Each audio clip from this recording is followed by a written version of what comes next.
Perkenalkan, namaku Nur Roif. Aku berumur 53 tahun. Aku mempunyai 3 orang anak, yang pertama laki-laki dan kedua perempuan.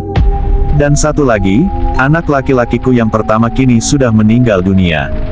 Di saat dia terlahir ke dunia ini, saya akan menceritakan kisah nyata. Kejadian di tahun 1992 ketika umurku sekitar 20 tahun. Saat umurku 20 tahun, aktivitas sehari-hariku selalu ikut bapak dan ibu ke ladang.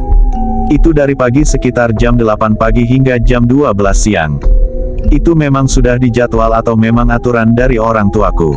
Dan aku mempunyai adik laki-laki berumur 16 tahun waktu itu. Memang setiap harinya, ketika jam 11 siang adikku Ali selalu mengantarkan makanan untuk kedua orang tuaku. Sekalian menggantikanku membantu dan jaga ladang. Untuk adikku Ali biasanya bantu orang tua setiap jam 1 siang hingga jam 3 sore. Bapakku mempunyai 3 orang saudara. Semuanya laki-laki dan umurnya pun tidak jauh berbeda. Bapakku bernama Suroto. Di antara keluarga bapakku paling tua dan dengan adik-adiknya cuma beda 1 tahun untuk Sukron dan 2 tahun untuk Jayono. Keluarga kandung bapakku hanya 3 orang, semuanya laki-laki. Hari-hari aku jalani aktivitasku seperti biasa. Dan saya ingat saat dimana waktu itu sepulang dari ladang sekitar jam 1 siang saya mendapati nenek saya seperti menjerit kesakitan dengan nada pelan. Nenekku berumur sekitar 80 tahun. Dan kakekku sudah lama meninggal ketika aku masih balita. Saat aku mendengar suara nenek, aku langsung bergegas masuk rumah dan menuju ke kamar nenek. Dan tak kusangka nenek sudah seperti kesakitan sakaratul maut. Saat aku dekati nenek dan ku coba memegang tangannya, nenek malah meremas tanganku dengan kencang. Sekujur tubuh nenek bergetar seperti kejang-kejang dan tak berselang lama ku perhatikan dari mulai alas kaki sudah tak bergerak dan terus naik dan naik hingga ke bagian dada dengan pelan. Tak disangka ketika aku pegang bagian perut nenek, dada nenek seperti sudah tak ada gerakan sama sekali dan ku pegang bagian nadi tangannya ataupun bagian lainnya memang nenek sudah tiada. Saya hanya mendapati suara seperti orang ngorok yang amat pelan dan hembusan nafas berlahan keluar dari mulut nenek. Innalillahi wa innalillahi rojiun. Baru kali ini aku mengalami dan menyaksikan sakaratul maut di depan mata. Wajah nenek terlihat kesakitan, dengan ekspresi wajah yang melotot dan mengeluarkan tetesan air mata, yang mungkin menahan rasa sakit. Sebelum aku pergi dan menyusul bapak ibu, aku mencoba mengusap wajah nenek dan mencoba memejamkan mata nenek terlebih dahulu, karena aku tahu ketika orang sudah meninggal selang beberapa jam mungkin seluruh tubuh akan berubah menjadi dingin dan kaku. Aku memanggil adik bapak yang bontot namanya Om Jayono karena memang rumahnya Om Jayono berdekatan, bahkan bisa dikatakan cuma jarak 1 meter saja. Lalu aku mencoba berlari memanggil bapak ibu yang sedang berada di ladang. Ketika sampai ladang dan aku jelaskan apa yang terjadi, bapak terlihat syok dan langsung bersih-bersih lalu pulang dengan wajah tergesa-gesa. Dan tak lama kemudian semua warga pun berdatangan dan bantu-bantu menyiapkan pemakaman dan juga woro-woro atau menyiarkan berita duka di setiap musola di kampung kami. Para keluarga bapak berkumpul jadi satu, dan sepakat untuk melanjutkan pemakaman di sore itu juga. Karena memang setahu aku tidak baik menunda pemakaman, karena bila terlalu lama menunda-nunda jenazah bakal sedih dan kasihan.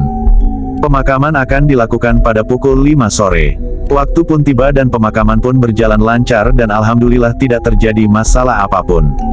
Nenek semasa hidupnya dikenal sebagai orang yang baik, bahkan meskipun bukan ustazah, nenek dulu sempat mengajar anak-anak mengaji setiap selesai maghrib hingga Isya. Tapi tak disangka setelah pemakaman selesai dan para keluarga bapak kumpul jadi satu di rumahku, dan mulai membahas masalah pengajian nenek. Langsung mau dilaksanakan pengajian di hari ini, atau mulai besok? Ucap bapak kepada saudara-saudaranya. Lalu Om Jayono menjawab, agar pengajian langsung dilakukan di hari dan malam yang sama. Bapak pun berbincang dengan Om Sukron dan Om Jayono tentang gimana enaknya. Masalah biaya pengajiannya almarhum nenek gimana? Apa mau ganti-gantian aku yang ngurus pengajian seminggu ini, dan Sukron di hari 100 untuk Jayono di hari 1000-nya. Untuk Om Sukron setuju dan siap. Tapi untuk Om Jayono mengatakan, gak bisa karena tidak ada uangnya. Bapak menjawab terus, gimana apa aku yang di hari 1000-nya? Terserah kamu Yon, pilih yang mana. Tapi dengan wajah songongnya Om Jayono malah menjawab, aku tetap gak bisa karena tidak ada uang sama sekali. Padahal juga udah disuruh pilih mau yang mana, kalau sekarang belum ada kan mending di hari 100 atau 1000-nya juga bisa. Tapi tetap saja ngomong tidak bisa. Om Sukron pun memotong pembicaraan, karena nenekku punya anak 3 ya kita sama-sama ngurus. Gak bisa kalau caramu seperti itu Yon, ucap Om Sukron. Om Yono pun menjawab, aku tidak bisa. Dengan raut muka yang sinis dan dia langsung keluar rumah dan pulang. Tapi, karena bapakku dan Om Sukron mungkin tahu sifat Om Yono, bapakku dan Om Sukron yang akhirnya mengalah.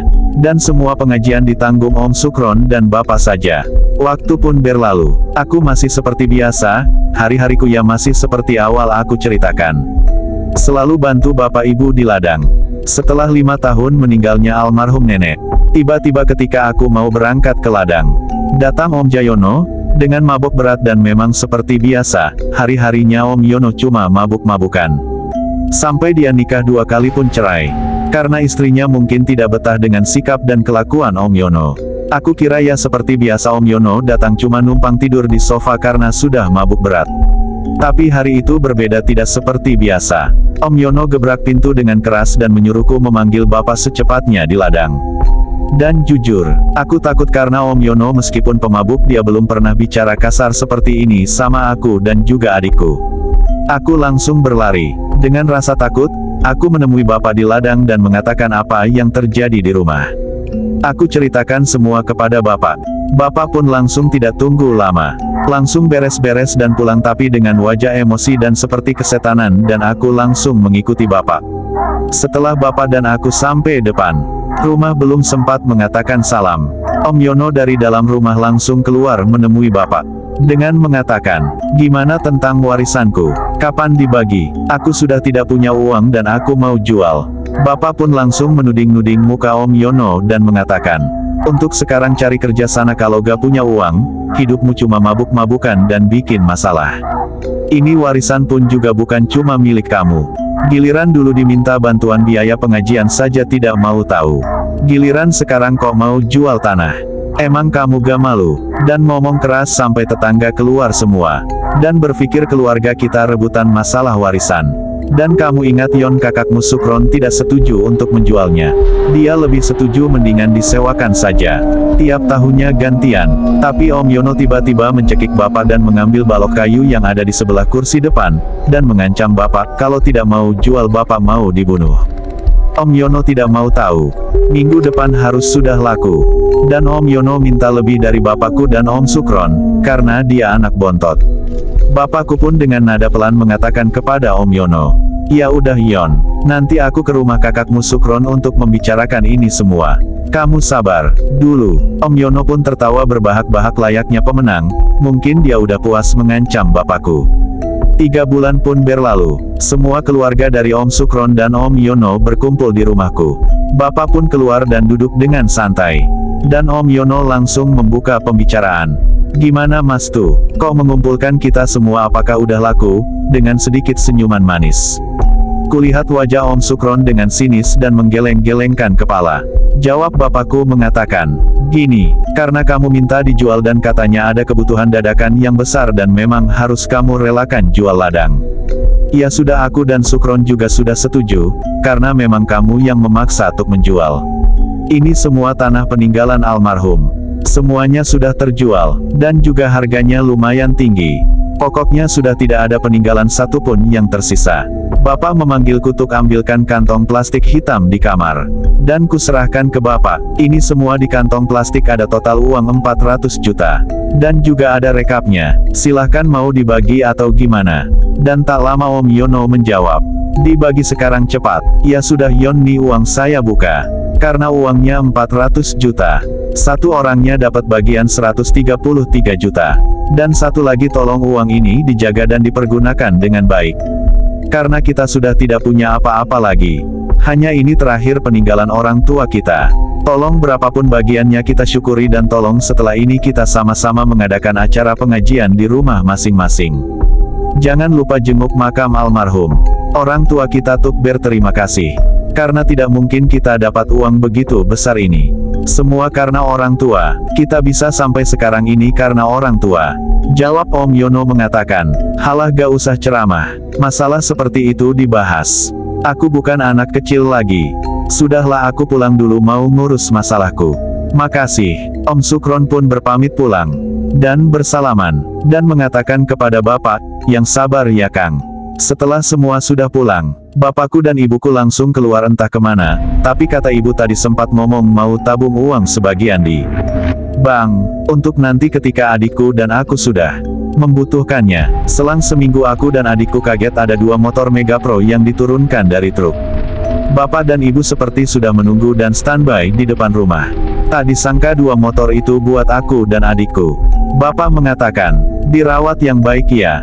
Bapak dan ibu cuma bisa membelikan itu, jangan lupa sana sama adikmu Ali ke makam almarhum kakek nenekmu.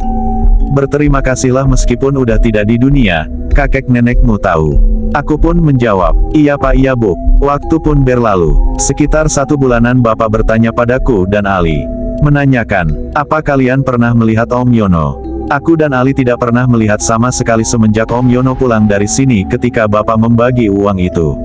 Bapak pun mencoba mencari tahu ke teman-teman yang biasa selalu nongkrong sama Om Yono. Teman Om Yono pun 3 orang semua tidak ada yang berada di rumah, sudah lama gak pulang. Saat bapak hendak pulang ke rumah, ada seorang teman lama Om Yono berada di warung Mbok Yani memanggil. Kang Suroto sini mampir ngopi. Kok gak pernah kelihatan Kang kemana saja? Sekarang aku di rumah belum ada pekerjaan untuk sekarang, jawab bapak. Kang katanya Yono dapat uang ratusan juta ya. Soalnya kata Pardi, Jayono sekarang tinggal di tempat karaoke bersama pacarnya seorang pemandu karaoke. Pardi, Likin dan Lisin sekarang ikut semua suruh nemenin Yono di sana. Katanya Yono yang traktir. Bapak pun syok karena Om Yono sempat ngomong ketika mau jual tanah itu karena ada kebutuhan yang sangat penting dan memang tidak bisa ditunda. Mas yalah ungkap bapak, aku pulang dulu Budi ada urusan di rumah. Aku lanjut dulu ya. Oh iya Kang hati-hati, tidak mau ngopi-ngopi dulu Kang. Enggak makasih ya, tawarannya. Bapak pun sampai rumah menceritakan apa yang barusan bapak dengar. Ternyata Om Yono menghambur-hamburkan uang penjualan tanah itu untuk berfoya-foya, minum minuman dan main wanita. Ya sudah Pak itu hak dia kita doakan saja yang terbaik. Bapak jawab dengan marah. Aku gak ikhlas kalau seperti ini kelakuan dia. Sama saja menipu almarhum orang tua. Semoga aja dapat balesan setimpal. Diajak iuran pengajian buat orang tuanya saja lepas tangan, tapi ketika masalah warisan milik orang tua saja gak mau kalah, sampai-sampai keluarganya sendiri dipaksa untuk menjualnya. Semoga almarhum orang tua tidak tahu di sana karena uangnya tidak untuk hal baik. Untuk jenguk ke makamnya saja sampai sekarang belum pernah sama sekali giliran terima uang langsung mabuk-mabukan. Sabar Pak sabar IKLASIN saja semuanya Pak, gimana pun juga itu adik kandung kamu Pak. Sabar saja ya Pak. Waktu berlalu, Bapak pun mulai usaha ternak sapi. Karena memang tidak ada kesibukan di rumah. Dari dulu Bapak memang selalu ngurus ladang semenjak aku kecil. Saat itu sekitar jam 3 sore di mana aku disuruh Bapak mencari damen, gagang padi yang kering. Saat aku sudah selesai dan hendak ikat damen itu adekku Ali entah kenapa datang dan suruh aku pulang secepatnya dengan menghampiri aku dengan muka gelisah. Ketika aku tanya pun dia hanya menjawab cepetan, pulang dulu. Itu Bapak mau ngomong. Dan aku pun langsung mengangkat damen dengan buru-buru. Soalnya Bapak gak pernah seperti ini sebelumnya. Sepenting apapun pastinya selalu nunggu aku sampai di rumah baru bicara. Jujur aku merasa bingung campur aduk. Ada apa kok Ali pun sampai tidak mau cerita. Masya Allah saat aku hampir sampai rumah sekitar kurang lebih 100 meter. Dengan kagetnya dikejutkan dengan bendera warna kuning dan ada banyak orang berkerumun. Ya Allah siapa itu yang meninggal? Semoga aja bukan bapak ataupun ibu. Aku pun berjalan cepat ke belakang rumah untuk menaruh damen di kandang sapi dan langsung saja aku masuk ke rumah. Ketika aku masuk aku melihat bapak menangis dan seperti kehilangan sesuatu yang amat dia sayang. Kutanya bapak siapa yang meninggal Pak? Dan bapak menjawab, Om kamu Nur. Om Yono meninggal kecelakaan di Jalan Alteri dengan memakai mobil barunya. Om Yono menabrak pembatas jalan dengan kecepatan tinggi. Dan Om Yono keluar melalui kaca depan dengan jarak 30 meter dari mobilnya. Dan karena tidak ada yang menolong, dia kehabisan banyak darah dari kepala. Dan saat sampai rumah sakit Om kamu menghembuskan nafas terakhir. Ya Allah yang sabar ya Pak. Tak berselang lama ada suara mobil ambulan datang ke rumahku. Dan langsung membuka pintu belakang mobil. Saat kulihat jasad Om Yono sudah dibungkus kain putih, dipocong. Tapi kain putih itu tampak begitu banyak darah. dan wajahnya pun tertutup rapat kapas tebal. Para keluargaku menggotong jasad Om Yono di kamar almarhum nenek, dan juga menaruh jasad di tempat tidur yang dulu digunakan nenek saat terakhirnya, sakaratul maut. Dan ku dengar pembicaraan Bapak dengan Om Sukron. Saat itu Om Yono hendak menjemput pacarnya di kota Pati dengan keadaan mabuk berat dan Om Yono pun belum terlalu handal menyetir mobil. Om Yono sebelumnya dari tempat komplek karaoke, ingin menjemput pacarnya dan dia memang sudah keadaan mabuk berat di komplek tersebut. Padahal teman-temannya sudah mencegah karena tahu keadaan Om Yono. Jalan aja jatuh-jatuhan terus. Itu pun keadaan jam 2 malam menjelang pagi, tapi Om Yono tetap nekat malah mengancam teman-temannya waktu itu. Begitu cerita Bapak kepada Om Sukron. Jasad Om Yono tiba sekitar jam 2 siang, dan akan dikebumikan di jam 4 sore. Saat aku hendak lewat kamar nenekku ingin rasanya melihat almarhum Om Yono untuk terakhir kalinya. Saat aku membuka wajahnya, astagfirullah muka Om Yono begitu mengerikan. Bagian hidung sudah hilang, melainkan hanya tulang dalam saja. Dan bibir pun rata dan tidak ada gigi sama sekali. Pokoknya sudah tidak bisa dikenali lagi kalau itu memang jasad Om Yono. Waktu jam 4 pun tiba. Semua warga berdatangan, dan Pak Ustadz pun mulai mendoakan almarhum. Jasad Om Yono diangkat 4 orang. Bapak, Om Sukron dan kedua teman baiknya.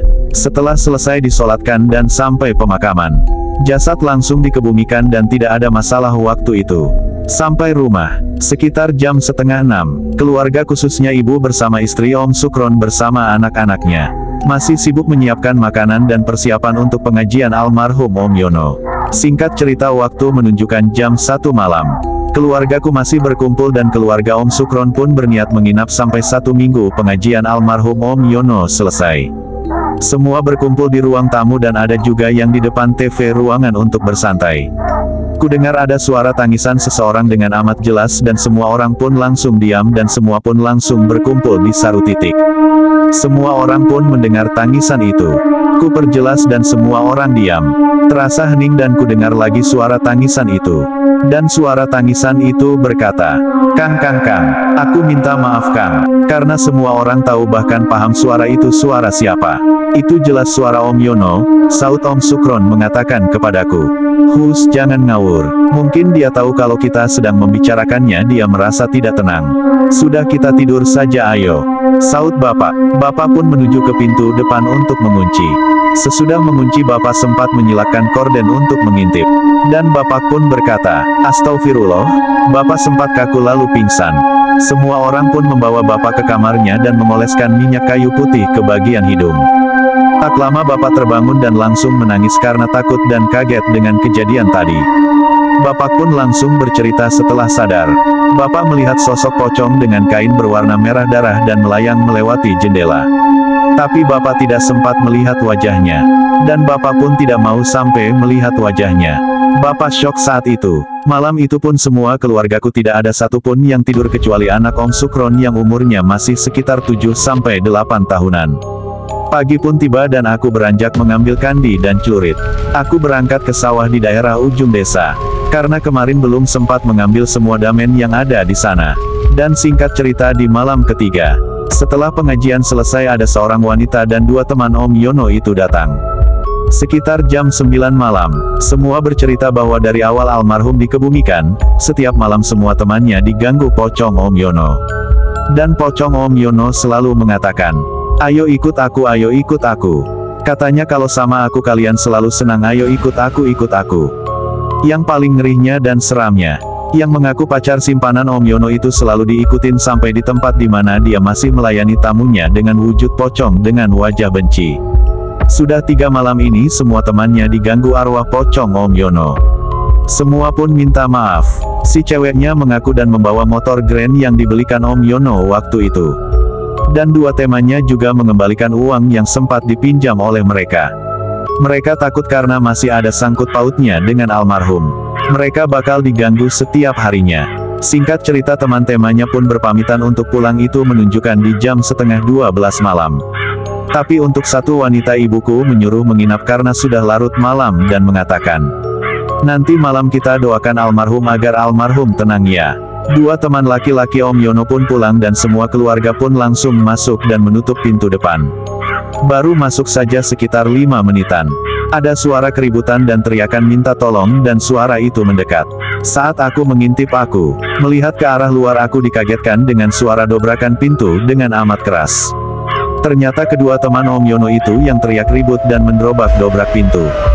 Saat aku buka, mereka pun langsung nangis dan mereka berteriak, "Tolong Kang, tolong," dengan memohon ke Bapak. Aku diganggu pocong Yono lagi. Bapak pun menjawab, "Kamu lihat di mana, coba cerita baik-baik."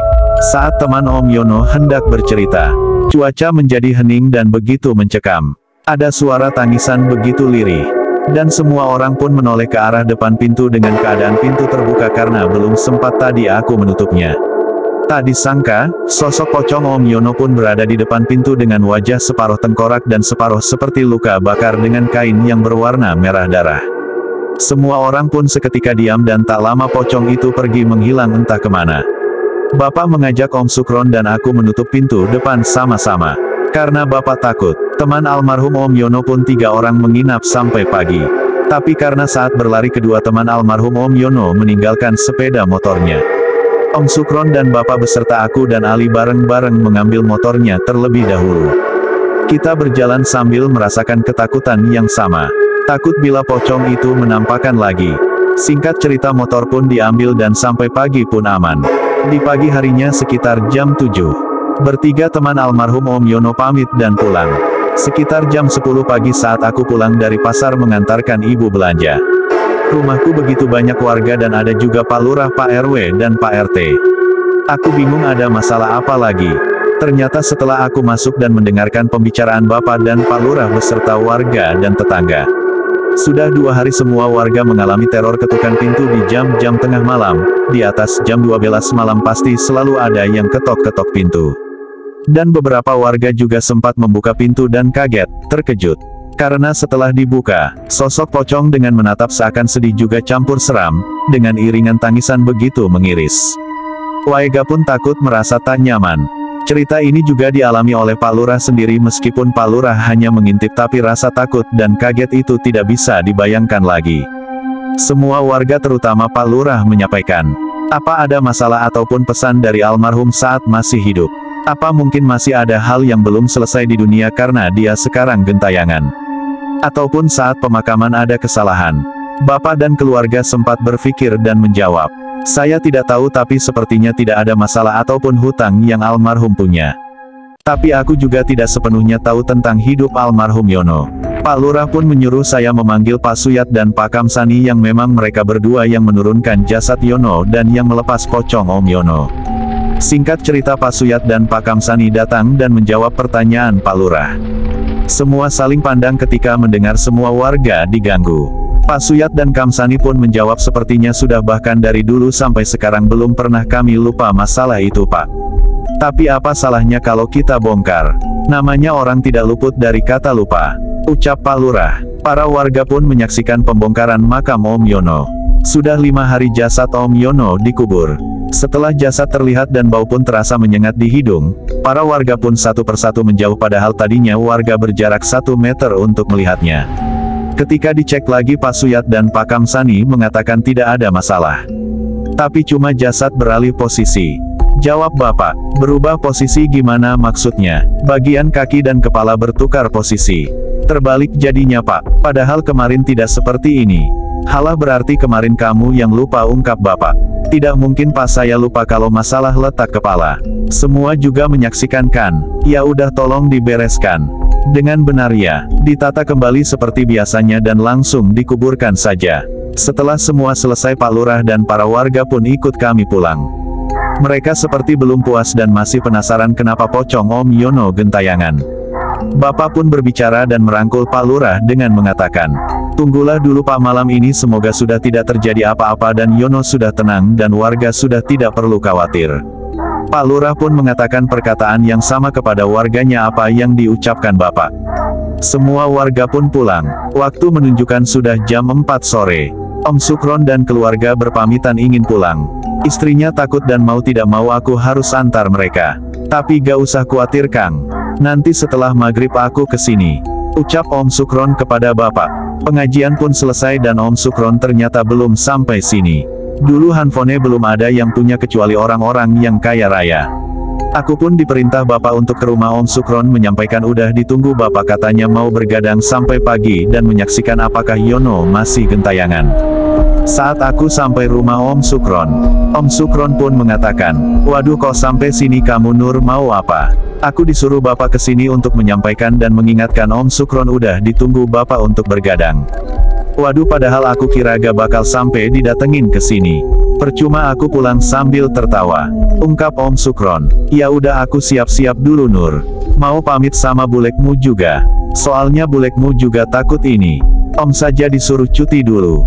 Sampai semuanya sudah aman. Ya Om, aku tunggu di sini. Tak lama kemudian Om Sukron dan bulek keluar. Aku bersalaman dengan bulek dan mengatakan, bulek Om Sukron, aku pinjem dulu ya. Nanti aku balikin kalau pocongnya sudah mau ngikut. Om Sukron dengan sedikit tertawa canda. Bulek menjawab, oh awas saja. Kalau pulangnya bawa pocong sekalian saja suruh bawa tuyul buat anak om kamu. Singkat cerita, aku dan Om Sukron sampai rumah sekitar jam 11 malam. Tak lama, aku buatkan kopi panas dan kusiapkan rokok untuk teman bergadang malam ini. Biasanya ya adikku Ali yang selalu buat kopi dan cari cemilan. Karena ku cari Ali di kamar dan sekitar rumah tidak kutemukan. Jadi aku yang buatkan kopi hari ini. Aku pun langsung mengantarkan kopi dan rokok. Dan lanjut berbincang-bincang, tapi sebelum berbincang bapak sempat mengatakan, jangan ngomongin yang itu ya, ngomongin yang lain saja. Aku dan Om Sukron menganggukkan kepala tanpa berbicara. Waktu pukul jam 2 malam. Dan kurasa masalah pocong Om Yono sudah beres dan selesai semenjak dibongkarnya kemarin siang. Tapi aku tetap diam tanpa bicara. Aku mulai ngantuk dan sempat berkata, aku tidur ya Pak. Ya Om, udah aman kok, tenang saja, sambil senyum tipis. Saat aku memejamkan mata, ku dengar suara begitu lirih dan tak begitu jelas. Kulihat Bapak dan Om Sukron masih asik berbincang dan ku colek dan sempat ku senggol Bapak. Ku cari remote TV dan ku perkecil suara hingga tak ada suara. Begitu hening, kita bertiga diam dan suara itu semakin terdengar begitu jelas dan seperti semakin mendekat. Ibu pun keluar dari kamarnya karena ibu juga sempat mendengar suara tangisan itu. Ternyata ibu juga masih kepikiran dan belum bisa tidur. Singkat cerita, suara ketukan pintu pun terdengar jelas. Di ketukan ketiga suara tangisannya terdengar amat jelas. Kang, buka pintunya Kang, tolong buka pintu. Aku cuma mau minta maaf Kang. Aku tidak bisa tenang Kang. Tolong buka pintunya Kang, tolong. Bapak pun menjawab dengan masih berada di depan TV tanpa berani membukanya. Ya aku maafin Yon. Aku sudah maafin semua kejadian semasa kamu hidup. Besok hari ke-7 kamu meninggal. Tenanglah Yon. Kami selalu berdoa buat kamu Yon. Semoga ditempatkan di surga. Tak ada jawaban lagi dari sosok pocong yang dikira Om Yono itu. Seperti sudah hilang entah kemana. Bapak pun sempat ngomong bisik dengan Om Sukron dengan mengatakan, itu kalau serakah sama duniawi. Bumi pun tidak menerimanya. Dulu saja untuk menghadiri pengajian almarhum orang tua yang melahirkan saja tidak mau. Dan saat Om Sukron sempat mau menjawab, ada sekilas sosok putih-putih transparan menembus tembok tapi tak begitu jelas itu apa. Bapak pun langsung ketakutan lagi dan berbicara, aku sudah maafin kamu Yon, gak usah ganggu kita lagi.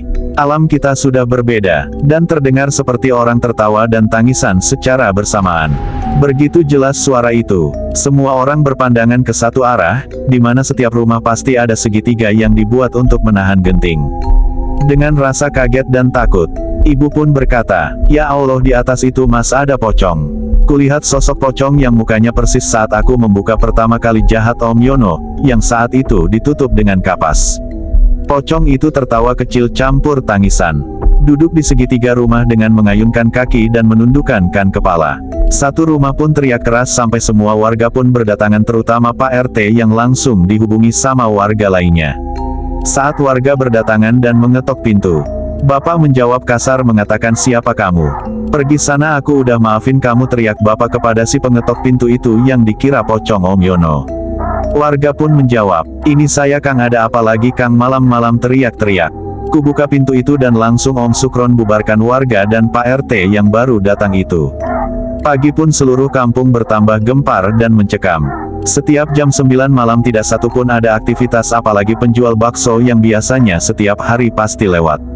Karena dengar cerita-cerita dari warga sekitar, Tukang bakso pun mungkin berjualan di desa lain karena takut pastinya. Kisaran jam 1 siang di hari Jumat, Pak Lurah datang lagi dan lagi. Dengan persoalan yang sama, Bapak pun mengatakan, "Terus aku harus gimana Pak? Ada masalah apa saja tidak tahu." Om Sukron langsung menjelaskan, "Mungkin dia merasa punya banyak salah sama kamu Kang semasa hidup. Tadi malam kan juga sempat mengatakan maaf." Saud Pak Lurah, "Oh begitu ternyata, semalam datang dan minta maaf." Jawab Bapak mengatakan, "Iya Pak Lurah, tolong Kang ikhlasin dan kasih maaf yang benar-benar tulus. Agar arwahnya tenang, sejelek apapun dia tetap adik kamu." Ungkap Pak Lurah. Jawab Bapak mengatakan, "Iya Pak, saya ikhlaskan dan saya doakan malam ini, terakhir kalinya pocong itu datang dan ganggu warga juga dan teror kita."